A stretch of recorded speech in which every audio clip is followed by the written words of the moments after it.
Hi everyone, Aaron here for Zollotech, and the iPhone 8 Plus is the last large phone to utilize TouchID.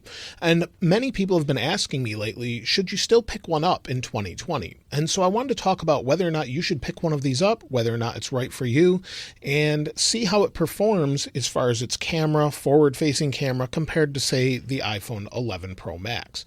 So the first thing is the size of the phone is basically the same as the 11 Pro Max. If I put them side by side, let me remove this Apple case. It's just the simple Apple leather case. I'll link it in the description, but it's something I've used to protect the phone for some time, and you'll see it's held up really well. But its size overall is basically the same as the 11 Pro Max. So if you want a large phone that's the same as, say, the 6S Plus, the 7 Plus, and now the 8 Plus or the iPhone 6, any of them are basically the same size. But this one feels a little bit more substantial because it's got glass on the back and the front, and the back on the glass is used for wireless charging and just makes it feel very premium if you're not using a case on it.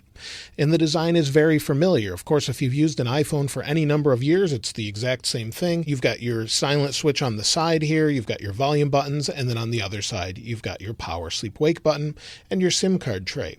The iPhone 8 Plus gives you that stereo sound, speaker up top, and on the bottom it uses the ever-familiar Lightning port. And so this phone feels very familiar if you're coming from an older phone. Now, if you've got a phone with Face ID, of course, Touch ID is a little bit of a step back. But the design is classic, it's durable, it's proven, and this one feels very sturdy and very well made. It's a little bit of water resistant as well, so if you drop it in the water, it shouldn't be too much of an issue, but in general, it's just a great phone. Now, the thing is people want to know if they should pick these up because Apple doesn't sell these new anymore. They either sell them refurbished on their website, starting at around $379 with 64 gigabytes of storage, and you can get a 256 gigabyte variant for about $509 refurbished from Apple. Now that puts it in line with the newer iPhone SE and gives you a larger screen, some better specs, and some worse specs. And so this particular phone from Apple is that cost. You may be able to find it elsewhere much cheaper, so it just depends where you're looking. But what you do get is this really nice 5.5-inch 1080p display with 401 pixels per inch. It's got great viewing angles, it goes nice and bright, and you can see everything in the daylight, and it's really one of the best displays that Apple has ever made. You can watch 1080p YouTube videos in true 1080p, so it's not scaled or anything. It's actually 1920 by 1080, so you can see the full display and the full quality and resolution. This display also gives you True Tone, although you may not want to use that. It's turned off right now, but if you do want to use that, you can, and you still have 3D touch. It has a pressure sensitive display, so if you want to turn True Tone on, make the whites look more like paper, you can do that, and you've got true 3D touch, so things are nice and fast when you press down on them. So you've got that built into this display, and you've got all of that and basically the best refined version of the iPhone with Touch ID. Now, Touch ID on this is super fast. It unlocks nice and fast like you'd expect. Now, as far as its durability, it's held up really well.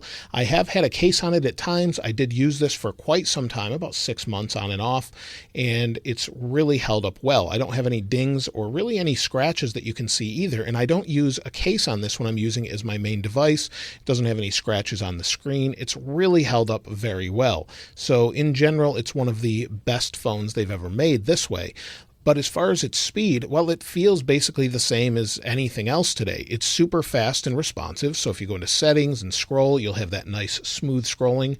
Of course, no Apple display at this point has anything other than 60 hertz, so it's nice and smooth, but it doesn't compare to, say, some Android phones that way, but it feels very fast. And that's thanks to Apple's own CPU architecture, the A11 Bionic, and this one has 3 gigabytes of RAM. So never does it really feel slow or anything like that. It's nice and fast and allows you to open apps fast, switch between them quickly, and you shouldn't have any issues there. And also, it should get updates for at least 3 more years. So maybe iOS 16, iOS 17, and depending on what Apple does in the future, it could go even longer than that.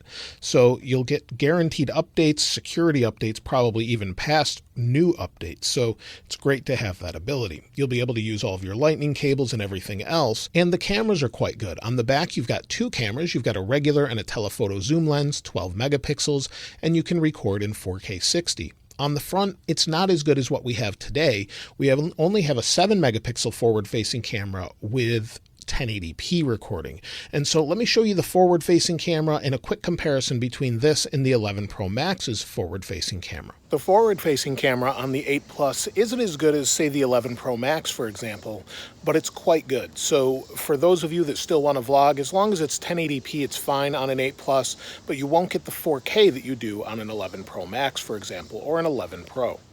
So here's the 11 Pro Max with the 8 Plus side by side, and you can see the difference now. So if 1080p is good enough for you, you can see that the 8 Plus does look a little bit blown out on the background. So if that's important to you, then you may want to look for the better phone with the 11 series. Now with the rear-facing camera, you've got up to 4K 60. Now you can't change the resolution or frame rates by tapping on this little button here like you can on the newer phones for some reason, but you do have the options if you go into your settings and then your video settings for your camera, you'll see up to 4K 60. So you've got all of those different options, and let's take a look at the video and some of the images from this.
The cameras for the iPhone 8 Plus are quite good. They're not as good as what we get with the 11 Pro and the 11 Pro Max, but they're good enough for most people, especially if 1080p is good enough for you when it comes to the forward-facing camera. Now, as far as battery, well, battery seems to hold up well. This phone is quite old at this point. This was bought the day it came out, so let's take a look at the battery. It has not been in constant use, but the battery, as far as battery health is concerned, is at 97%. After 2 years, 80% is normal, and you can expect about 6 to 8 hours of screen on time depending on how you're using your device. If you're a heavy gamer, it's going to be a little bit slower.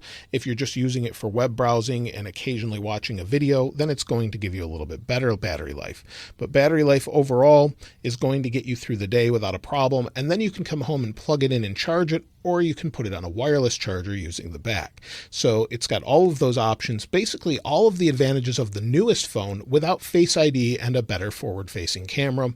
You also don't get a wide-angle zoom lens on the back, but when it comes to the CPU, I really don't think you'll miss anything newer than this. They're about the same when doing most tasks, unless it has to do with the camera and using augmented reality and the neural engine. Everything else is good. The speakers are quite good, and it's just held up really well. And so should you buy an 8 Plus in 2020?